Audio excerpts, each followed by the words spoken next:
Welcome to the fifth module entitled Molecular Biology and Medicine.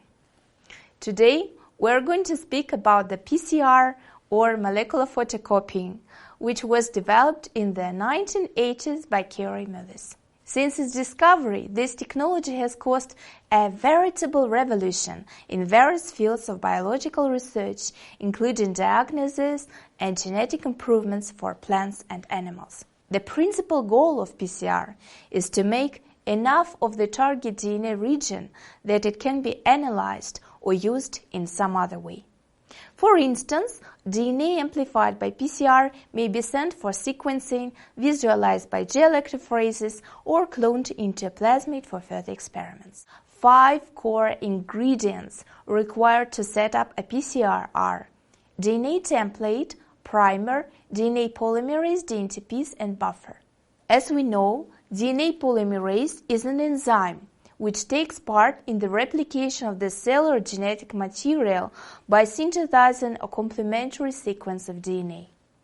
A short, single-stranded nucleic acid, primer, is connected to one of the DNA strands in the specific site chosen to start the synthesis. Primers limit the sequence to be replicated, and the result is the amplification of a particular DNA sequence with billions of copies. A classical PCR procedure takes place in an automated thermocycler machine consisting of a series of 20 to 40 repeated cycles with consistent temperature changes. In each cycle, there are 3 steps called denaturation 94 to 98 centigrades, annealing 50 to 65 centigrades, and elongation 72 centigrades. On top of the cycling steps, there are usually a single temperature step called the initialization step at a high temperature above 90 centigrades before the cycling starts. A final elongation step 70 to 74 centigrades and a final hold step 40 centigrades after the cycling ends. The PCR reaction starts to generate copies of the target sequence exponentially. Only during the exponential phase of the PCR reaction it is possible to extrapolate back to determine the starting quantity of the target sequence contained in the sample. Because of inhibitors of the polymerase reaction found in the sample, reagent limitation, accumulation of pyrophosphate molecules, and self-annealing of the accumulating product, the PCR reaction eventually ceases to amplify target sequence at an exponential rate, and a plateau effect occurs, making the end-point quantification of PCR products unreliable.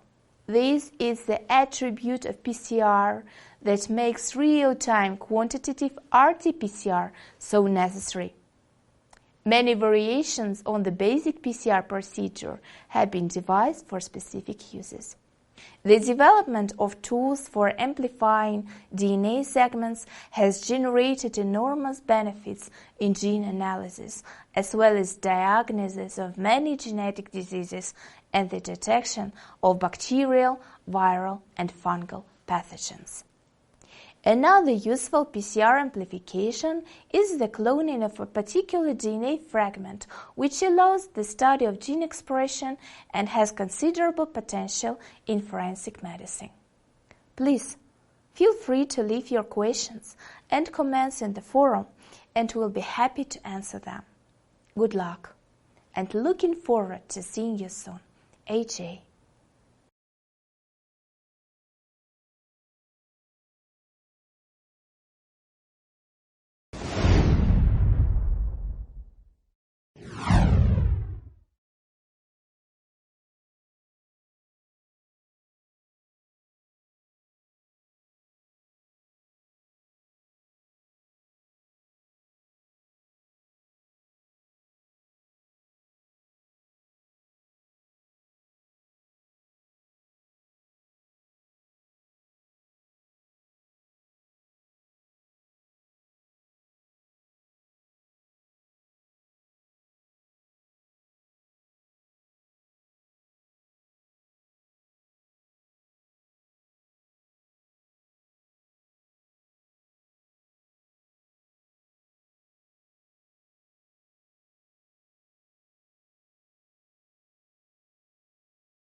Today, we are going to speak about the sequencing and genome projects. DNA sequencing determines the order of the 4 chemical building blocks, code bases, that make up the DNA molecule. Developed in the 1970s, Sanger sequencing is a method that was used in the Human Genome Project from the 1990 to 2003 to completely sequence the DNA of a human for the first time. Sanger sequencing relies on chemicals called deoxynucleotides, which are also known as chain-terminating nucleotides. When one is incorporated into a growing copy of DNA sequence, no other nucleotides can be added onto the chain after it. Each deoxynucleotide has a unique fluorescent tag that allows A, T, C, and G to be clearly identified. Incorporation of a deoxynucleotide occurs at random, resulting in multiple copies of the DNA template, all different lengths. These fluorescently labeled DNA fragments are then separated by size in a process called electrophoresis. As each fragment stops in a slightly different spot based on how many nucleotides are in the chain, the color at the end of each fragment shows exactly which base is in each position along the DNA sequence. For many years, Sanger sequencing has been the gold standard for clinical DNA sequencing to look at single genes or a few genes at a time. Sanger sequencing is reliable, but it can only read one short section of DNA from one person at a time. Sanger sequencing also has a limited ability to detect changes if they are greatly outnumbered by normal copies of a gene, which can happen when some cells have a variant or mutation disease-copying variant, and some do not. For example, if a cell has undergone a genetic change that allows it to grow in an uncontrollable fashion, a tumor, the genetic code of this cell and any that come from division of this cell will have a variant that is not present in any of the other cells in a person's body. A person may have 2 different genetic codes in normally dividing non-tumor cells that are present in mixed proportions throughout the body. This is a situation referred to as somatic mosaicism. In order for Sanger sequencing to be able to tell that there is more than one variant of the genetic code present, at least 15 to 20% of the DNA tested needs to contain the same variant or a mutation, disease-causing variant. Since the completion of the Human Genome Project, technological improvements and automation have increased speed and lowered costs to the point where individual genes can be sequenced routinely, and some labs can sequence well over 100,000 billion bases per year, and an entire genome can be sequenced for just a few $1,000s. Sequencing time and cost have declined dramatically thanks to a group of sequencing technologies called next-generation sequencing. Next-generation sequencing methods are faster than Sanger sequencing because they sequence millions of small DNA fragments from many different parts of the genome, all at the same time, rather than reading in a single DNA fragment from one region of the genome. Because all of these reactions are happening in parallel at the same time, next-generation sequencing is also sometimes referred to as a massively parallel sequencing. An additional benefit of next-generation sequencing is that the sensitivity for detecting alterations that are present in a very low level is much better than with Sanger sequencing. For next-generation sequencing, as little as 2 to 5% of the DNA tested needs to contain the same variant or mutation, disease-causing variant, to be detected. Within our DNA, there are sections that code for proteins, and there are areas both within genes and between different genes that do not. The protein coding sections of genes are called exons, and the intervening areas that separate the exons within a single gene are called introns. The areas between different genes are referred to as non-coding regions. The collection of all of the exons of 20,000 known genes in humans is referred to as the exome, and the sequencing of this set of information by next-generation sequencing is called whole exome sequencing. In contrast, if we take all DNA, including exons, introns, and non-coding regions, this set of information is referred to as the genome. When next-generation sequencing is used to evaluate the entire human genome, it is called whole genome sequencing. Another new technology in development entails the use of nanopores to sequence DNA. Nanopore-based DNA sequencing involves threading single DNA strands through extremely tiny pores in a membrane. DNA bases are read one at a time as they squeeze through the nanopore.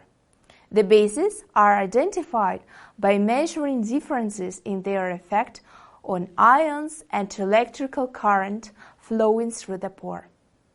Using nanopores to sequence DNA offers many potential advantages over current methods. The goal is for sequencing to cost less and be done faster. Unlike sequencing methods currently in use, nanopore DNA sequencing means researchers can study the same molecule over and over again. Researchers now are able to compare large stretches of DNA, 1 million bases or more, from different individuals quickly and cheaply. Such comparisons can yield an enormous amount of information about the role of inheritance in susceptibility to disease and in response to environmental influences. In addition, the ability to sequence the genome more rapidly and cost-effectively creates vast potential for diagnostics and therapies in the field of molecular and personalized medicine. For some applications, such as genotype screening and genetic mapping, sequence-based genotyping provides a lower-cost alternative to areas for studying genetic variation. Comparing the genome sequences of different types of animals and organisms, such as chimpanzees and yeast, can also provide insights into the biology of development and evolution. The recent flood of data from genome sequences and functional genomics has given rise to a new field, bioinformatics, which combines elements of biology and computer science. Analysis in bioinformatics predominantly focus on three types of large data sets available in molecular biology: macromolecular structures, genome sequences, and the results of functional genomic experiments. Expression data. Additional information includes the text of scientific papers and relationship data from metabolomic pathways, taxonomy trees, and protein-protein interaction networks. Bioinformatics is an interdisciplinary field mainly involving molecular biology and genetics, computer science, mathematics, and statistics. Data-intensive, large-scale biological problems are addressed from a computational point of view. Please feel free to leave your questions and comments in forum, and we'll be happy to answer them. Good luck, and looking forward to seeing you soon. AJ.